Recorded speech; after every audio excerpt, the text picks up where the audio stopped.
تیپی تۆپی سەرمێزیانی کۆیە ماوەی نزیکەی 2 مانگا دەستی بە مەشق و ڕایەنان کردو وەکو ئامادەکاری بۆ خولی نایابی عێراق لە تۆپی سەرمێز کەوا بڕیارە 3 مانگی ئەیلولی داهاتوو بەڕێوە بچێت.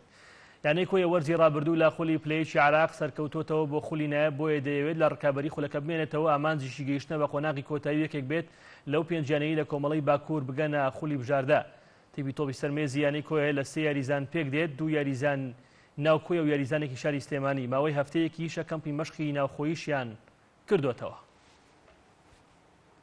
یانەی کۆیە بڵێن تیپی تۆپی سەرمێزمان لە کوڕان لە کچان پێگەیەکی تایبەتی هەیە لە یانەکە.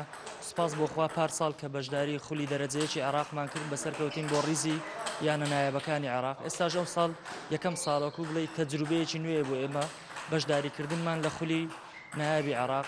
تقریبا بۆ مدەی 2 مانگ دەبێ ئامادەکاری تەواومان کردووە. لە هەفتەی ڕابردوو کەمپێکی مەشق و ڕاهێنانمان لە کۆی ئەنجامدا کە تەمرینەکانمان تێدا چڕ کرد بۆ هەم بۆ کوڕانمان هەم بۆ کچانمان. ئیشەڵڵا ئامانجمان ئەوەیە لەو خولەدا بتوانین لە قۆناغی یەکەم سەرکەوین بۆ نخبەی عێراق کە ئەوەش دەستکەوتێکی گەورە دەبێت بۆ یانەی کۆیە. هەدەفمان ئەوەیە لە قۆناغی یەکەم بچین بۆ نخبەی عێراق.